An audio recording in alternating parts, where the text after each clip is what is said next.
हरे कृष्णा। प्रिय दर्शकों, स्वागत है आपका। दर्पण में मुख और संसार में सुख होता नहीं है, केवल दिखता है। आज के कार्यक्रम में मैं आपको कुछ ऐसी ही बात बतलाने वाला हूँ। एक जातक की कुंडली आपके समक्ष में प्रस्तुत करके उस कुंडली का पूर्ण विश्लेषण आपको बतलाने वाला हूँ। जिनकी कुंडली का विश्लेषण मैं आज प्रस्तुत करने वाला हूँ, उन्हें अपने जीवन में सब कुछ प्राप्त है। धन पर्याप्त है, माता पिता का सुख पर्याप्त है, भाई बंधु का सुख भी पर्याप्त है, इष्ट मित्र बंधु बांधव सभी इनको बहुत चाहते हैं। सरकारी नौकरी भी करती हैं ये। पैसों की कभी कोई दिक्कत नहीं हुई। इनके पिताजी श्रेष्ठ अधिकारी हैं, इनके बड़े भाई बैंक कर्मी हैं। इतने सारे सुख संसाधन, सुंदर परिवार, सब कुछ होने के बावजूद भी जीवन में एक सबसे बड़ा दुख इनको प्राप्त है। इनका विवाह नहीं हुआ। इन्होंने अपनी शिक्षा भी पूरी अर्जित की, उच्च शिक्षा प्राप्त किया इन्होंने, राजकीय सेवा में हैं, सुंदर स्वरूप है, दिखने में भी सुंदर हैं, शिक्षा सुंदर है, वाणी मधुर है।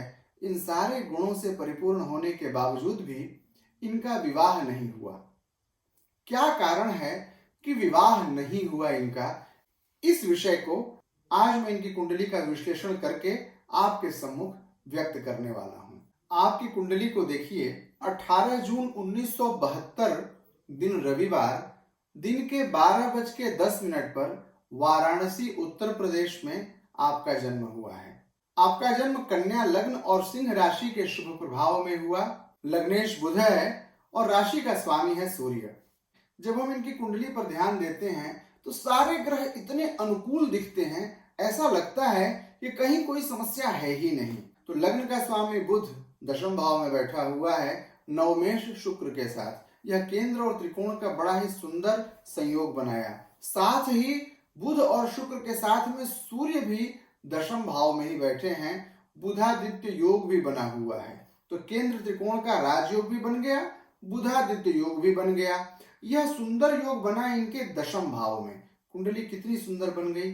भाग्य के स्थान में शनि बैठकर भाग्य की वृद्धि कर रहा है, स्थान वृद्धि कर रहा है शनि, नवम भाव को बढ़ा रहा है, धार्मिक अभिरुचि दिया, भाग्य की वृद्धि किया। दशम भाव की सुंदर स्थिति होने के कारण सरकारी सेवा में इनको संलग्न करा दिया। शनि इनकी कुंडली में बहुत ही अच्छी स्थिति में है, सूर्य अच्छी स्थिति में है, बुध अच्छी स्थिति में है, बुधादित्य योग बन ही गया। सारे ग्रह अनुकूल दिख रहे हैं। अब जब इनके प्रश्न पर हम विचार करते हैं कि विवाह क्यों नहीं हुआ, तो हम देखते हैं कि सप्तम भाव का स्वामी ग्रह बृहस्पति अपने ही घर में बैठा हुआ है और केंद्र में। कहते हैं कि किम कुर्वन्ति ग्रहाः सर्वे यस्य केंद्रे बृहस्पति। जिसके केंद्र में बृहस्पति हो उसके सारे ग्रह क्या बिगाड़ लेंगे। तो जब हम सामान्य दृष्टि से देखते हैं तो ऐसा लगता है कि जातक का विवाह तो अवश्य होना चाहिए था, लेकिन वास्तव में इस कन्या का विवाह हुआ नहीं। 52 वर्ष की अवस्था हो गई, 1972 का जन्म है, लेकिन अभी तक विवाह हुआ नहीं। तो क्या अब विवाह होगा? और यदि विवाह होगा तो कब होगा और कैसे होगा, और किन कारणों से कन्या का विवाह अब तक नहीं हो सका? आइए इन विषयों पर हम प्रकाश डालते हैं। ध्यान दीजिएगा, यदि सप्तम भाव का स्वामी आपकी कुंडली में स्वगृही हो और वक्री हो जाए, अथवा सप्तमेश वक्री हो करके अपने ही भाव सप्तम भाव को देख रहा हो, तो स्थिति बहुत ही बदतर हो जाती है। यहां पर स्थिति बिगड़ी है सप्तम भाव को लेकर के। सप्तम भाव का स्वामी है बृहस्पति और वह बैठा है चतुर्थ भाव में। है तो केंद्र का बृहस्पति बहुत बढ़िया माना जाता है, लेकिन वक्री है। ध्यान दीजिएगा, वक्री बृहस्पति सप्तम भाव यानी पति के भाव का स्वामी होकर के केंद्र में बैठा, यह दोष सबसे बड़ा दोष माना जाता है। विवाह में सबसे बड़ा बाधक दोष यही बना। इतना ही नहीं, शुक्रार्थ सप्तम गो भार्या, शुक्र से सप्तम स्थिति बनती है भार्या की। शुक्र कहां बैठा? शुक्र बैठा दशम भाव में, और दशम भाव में शुक्र बैठ करके कहा कि शुक्र से सप्तम पति का भाव है, तो शुक्र से सप्तम स्वयं बृहस्पति। बृहस्पति वक्री हो गए और अपने ही घर में बैठ गए।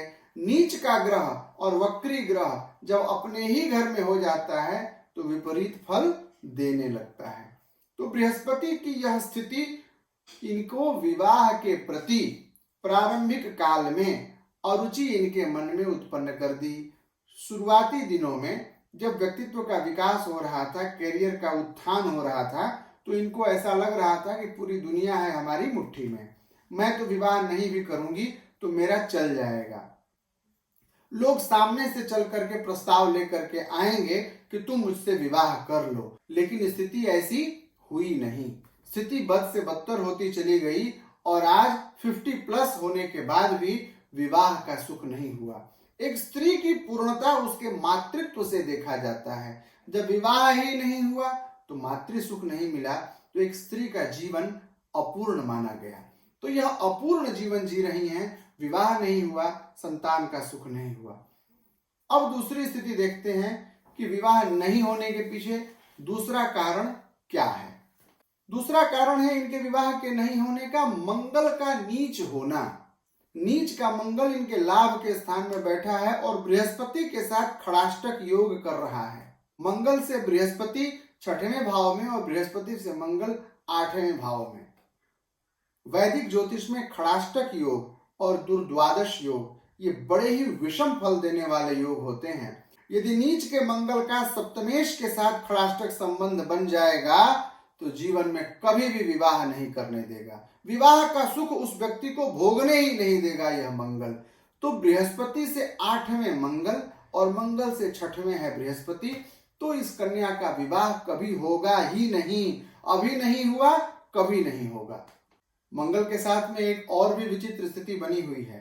मंगल के साथ में केतु भी बैठे हुए हैं। ध्यान दीजिएगा, केतु जिस भाव में बैठते हैं उस भाव के स्वामी के फल को अथवा उस भाव में बैठे हुए अन्य ग्रह के फल को 5 गुना बूस्ट कर देते हैं। यदि मंगल और केतु की जो युति बनी, बृहस्पति के साथ जो खड़ाष्टक योग बना, इस योग के फल तक ही ये बात सीमित नहीं रही, वहां केतु भी बैठ गया है और केतु के बैठने के कारण स्थिति ऐसी बनी कि इस नकारात्मक परिणाम को, विवाह नहीं होने देने वाले इस संयोग को केतु ने और भी 5 गुना बढ़ा दिया। यानी नहीं हुआ तो नहीं हुआ, अब बिल्कुल भी नहीं होगा। और यदि चेष्टा करके किसी प्रकार से जोर जबरदस्ती से यदि कर भी लेंगे तो वह संबंध स्थिर नहीं रहेगा। इसलिए इनको यह सलाह दी जाती है कि विवाह करना ही सब कुछ नहीं है। न विवाह करके भी हमारी ऋषि परंपरा में बहुत सी देवियों ने अपने अस्तित्व को स्थापित किया है। आप भी ऐसे कुछ आदर्श की स्थापना कर सकते हैं। आपकी कुंडली में दशम की स्थिति और नवम की स्थिति बहुत ही अच्छी है। आप अपने व्यक्तित्व से, अपने कृति से यश का उपार्जन कर सकती हैं। कीर्ति यस्य स जीवति, जीवित वही है जिसने कीर्ति कमाया है, जिसने कीर्ति को स्थापित किया है। तो आप नवम भाव के फल को ग्रहण करिए। नवम भाव में बैठा हुआ शनि आपको धर्म के प्रति प्रेरित कर रहा है। धार्मिक आचरण करिए, सत्कर्मों के प्रति प्रेरित होइए, भगवती त्रिपुर सुंदरी की आराधना करिए, राजराजेश्वरी की आराधना करिए, भगवान सूर्य को आप नियमित अर्घ्य दीजिए और धर्म परायणा होकर के आप अपने जीवन का निर्वाह करिए। विवाह के प्रति कभी भी किसी भी प्रकार की कोई भी सोच रखना आपके लिए अनुकूल नहीं होगा। तो दर्शकों, हमारी कुंडली में बहुत सी ऐसी विसंगतियां होती हैं जो प्रथम दृष्टया दिखती नहीं हैं, लेकिन जब उसका सूक्ष्म विवेचन करेंगे तो बड़ा ही अद्भुत अद्भुत स्वरूप सामने आता है। जैसा कि इनकी कुंडली में आप लोगों ने देखा, प्रथम दृष्टया ऐसा लग रहा था कि सारे ग्रह कितने अच्छे हैं। बृहस्पति भी तो केंद्र में है, शनि भी भाग्य को बढ़ा रहा है, दशम की भी स्थिति बहुत अच्छी है, लेकिन समस्या इतनी जटिल है कि उसका सूक्ष्म विवेचन बहुत ही आवश्यक है। आपकी कुंडली के सितारे क्या कहते हैं? यदि आपके मन में ऐसी जिज्ञासा चल रही हो तो आप हमसे संपर्क कर सकते हैं। कमेंट के द्वारा अपना बर्थ डिटेल भेज करके मुझसे जान सकते हैं अपने भाग्य और भविष्य के बारे में, अथवा स्क्रीन पर फ्लैश किए जा रहे नंबर पर अथवा व्हाट्सएप पर आप मुझसे संपर्क कर सकते हैं। आशा करता हूं आज का यह कार्यक्रम आपको रुचिकर और ज्ञानप्रद लगा होगा। ऐसे ही कार्यक्रम हम प्रतिदिन लेकर आपके सम्मुख उपस्थित होते हैं। आप हमारे चैनल से जुड़ने के लिए चैनल को सब्सक्राइब कर दीजिए और नियमित इन कार्यक्रमों की सूचना आप तक पहुंचती रहे, इसके लिए बेल आइकन को प्रेस कर दीजिए। इन शब्दों के साथ मुझे विदा दीजिए, पुनः मिलेंगे आपसे। तब तक के लिए जय श्री कृष्ण।